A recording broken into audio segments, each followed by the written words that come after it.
Amici bellini, vigilia, auguri quindi, auguri perché vigilia di partita di campionato, quindi c'è la conferenza del mister e quindi noi andiamo ad analizzare, è ricca la conferenza, tante domande, cominciamole.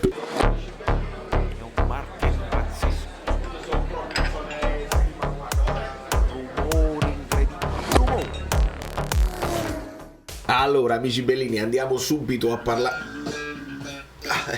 Approfittiamo. Gennaro Fatigati, benvenuto sul canale, benvenuti a tutti i nuovi iscritti. Dai, non siamo affaticati. Ci ha detto Spalletti che abbiamo lavorato bene, che non c'è fatica nelle gambe perché poi c'è stata la settimana tipo, la settimana lunga, e quindi lasciate il like.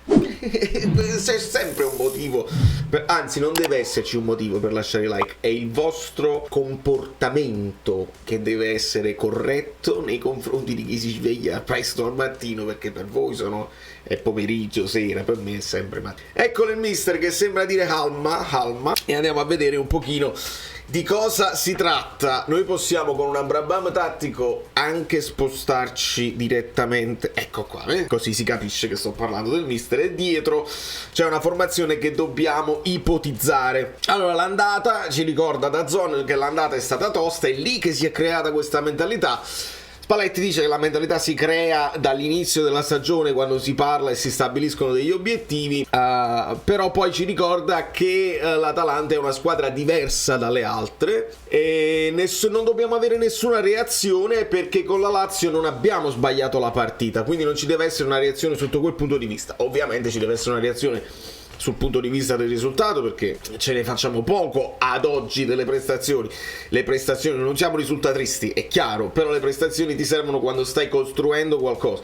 Adesso quello che si è costruito è quello, e va bene o va male, ma quello è. Io per questo insisto che il campionato non è lungo, il campionato sa gli sgoccioli, quindi adesso servono i risultati. E ci spiega Spalletti che mentre la Lazio era compatta, tutti dietro la linea e cercavano di lavorare di posizionamento, l'Atalanta qualche spazio tra gli uomini te lo lascerà, però è un'illusione, perché non devi pensare che troverai quegli spazi, li dobbiamo trovare noi, perché ti montano addosso, le solite cose che dice Spalletti per quanto riguarda questi giocatori, queste caratteristiche di queste squadre che ti attaccano uomo su uomo. Servirà, dice Spalletti, un ritmo superiore. Ovviamente insieme al ritmo superiore servirà la qualità nel far girare il pallone, perché poi quello ci è mancato con la Lazio. Lì ci deve essere una reazione, ma è una reazione tecnica più che mentale. Senza dubbio, questa poi gli amici abbonati lo sanno. Se volete abbonare al canale ci sono tutte le cose qui. Io a volte non prevedo la domanda, io prevedo anche chi la fa. La domanda, dico esattamente, prima della conferenza, dico la domanda di questo giornalista sarà questa, poi quella è la domanda e gli amici abbonati piangono. Quindi andiamo avanti. Marzo sarà decisivo per quanto riguarda lo scudetto e la Champions. Spalletti ci deve ricordare: voi parlate sempre del futuro, noi ne dobbiamo parlare una per volta. E mentre spiega questo concetto è sfizioso anche il modo in cui ce lo espone, perché dice se parlate di troppe partite e guardate troppo avanti ci mettete contro troppe squadre contemporaneamente. Noi uno siamo, cioè come se noi pensassimo già alla partita con l'Eintracht, sarebbe il Napoli contro l'Atalanta e l'Eintracht, cioè figurativamente è 11 contro 22 e non ce lo possiamo permettere, perché lì si perde 11 contro 22. Invece noi dobbiamo pensare solamente all'Atalanta, giusto? Giornalisti norvegesi che chiedono di Østigard, a quanto pare sono venuti a fare anche una one to one con Østigard. Cosa ne pensa? E Spalletti dice: ne penso meglio di quanto ne sapevamo prima, di quando lo abbiamo individuato e l'abbiamo scelto, e ci ricorda le caratteristiche principali di Østigard. Sulle pallate, se arriva la pallata, la costruzione con una palla lunga che poi devi aggredire come seconda palla è insuperabile. Se invece c'hai una partita un pochino più tattica, lì sta imparando delle cose, e ovviamente se c'hai Kim e Rachmani ci avrai poco spazio. Quando si potrà avere lo scudetto? Spalletti si fa una bella risata e dice: quando matematicamente non ci possono raggiungere più, e su questo non c'è dubbio. E poi introduce anche il concetto del calcio italiano in Europa. Questo quasi meriterebbe un video a parte. Vorrei aspettare tutte le squadre che finiscano questo turno europeo, perché poi ci sarà il ritorno per quanto riguarda l'Europa League, dobbiamo vedere, adesso siamo al ritorno della Champions League, e vedere quante squadre effettivamente italiane andranno avanti in Europa. È bello non solo perché per il ranking, perché l'Italia si deve far rispettare, ed è bello pensare che è un campionato dove se tutte le squadre italiane vanno avanti in Europa, vuol dire che quello che sta facendo il Napoli non si può, come si dice, liquidare. Sono tutte scarse e quindi il Napoli sta vincendo un campionato da solo. No, è difficile, dice Spalletti, giustamente. Io resto dell'idea che scarsi siamo e scarsi resteremo, perché se poi mi guardo indietro e penso che squadre come Fiorentina avevano Rui Costa, io non vedo questa qualità. È chiaro quello che è il mio concetto, no? Venendo io da un calcio diverso, vedevo una qualità in tutte le squadre del campionato italiano prima che a oggi faccio difficoltà a vedere.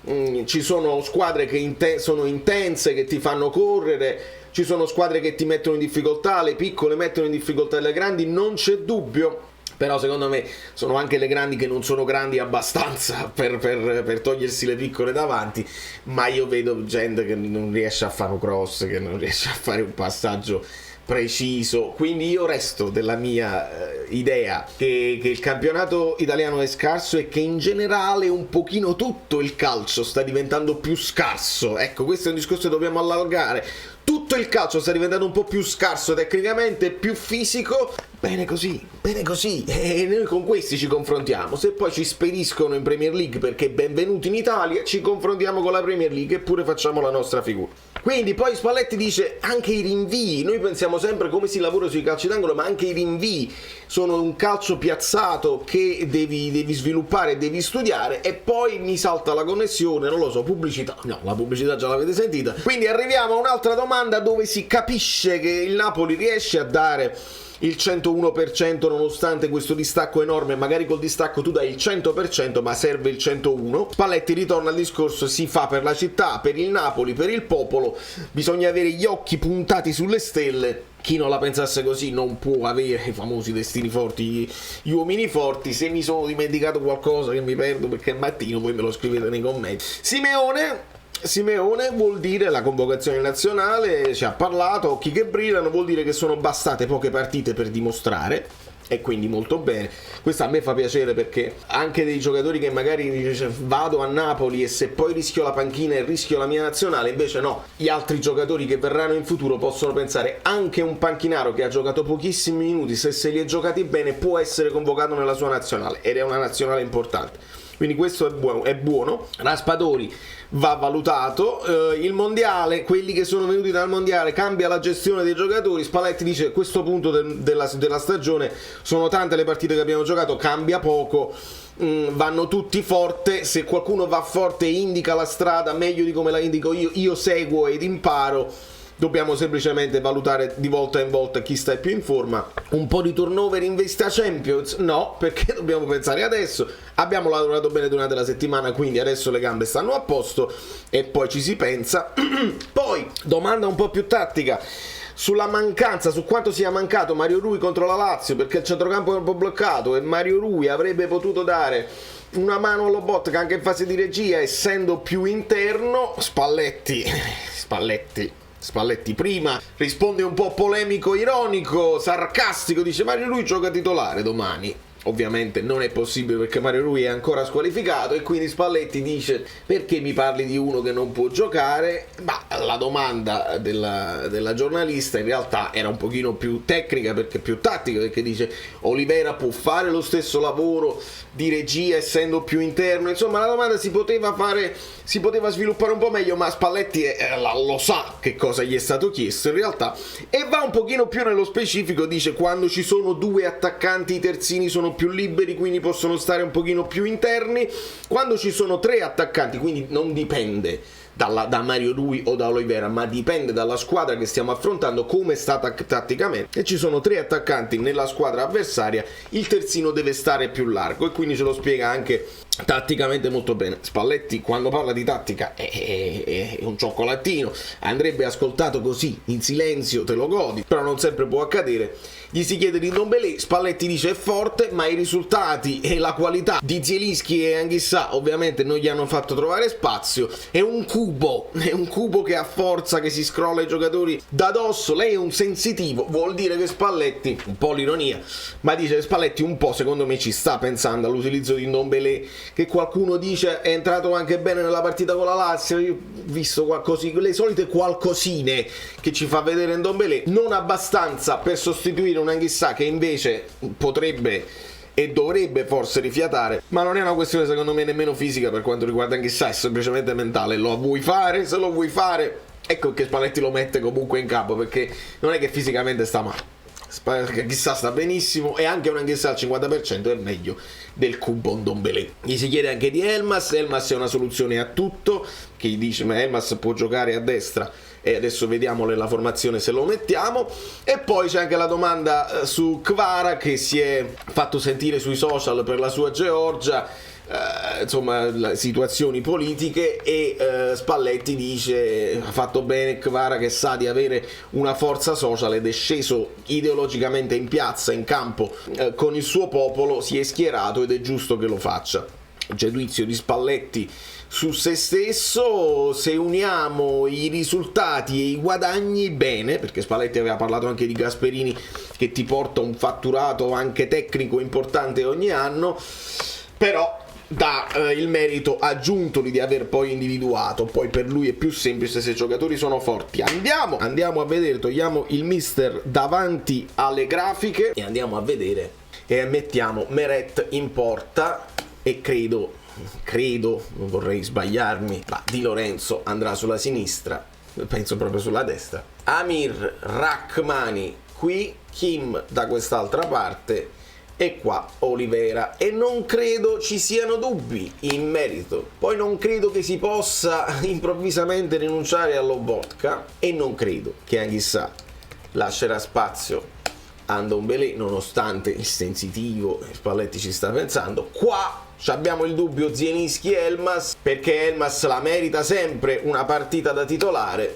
però io metto sempre Zielinski in avanti. Qua ci mettiamo Kvara e qua ci mettiamo Osimhen. Poi qui sulla destra, ragazzi, io me la gioco la carta Politano, perché vorrei proprio il gol di Politano. Non voglio solamente una grande prestazione, può fare assist, può essere mentalizzato, questo è il momento suo, perché a volte il destino forte ti porta, ci sono delle porte che si aprono e tu devi entrare. L'infortunio di Lozano porta Politano a essere sicuramente titolare, è la mia idea. Poi magari ci va Elmas e quindi ce lo mettiamo qua come possibilità. Se gioca Elmas vuol dire proprio che Politano in allenamento non sta dimostrando proprio nulla e non sta dando a Spalletti il dubbio, dai, questa è la partita tua e te lo stai meritando, se proprio gioca Elmas, o che Elmas sta facendo cose talmente fantasmagoriche che lo vai ad adattare anche a destra. Lo può fare sicuramente, ma credo che questa sia la situazione. Attenzione ovviamente all'Atalanta che a quanto pare recupera Zapata, Palomino e Scalvini,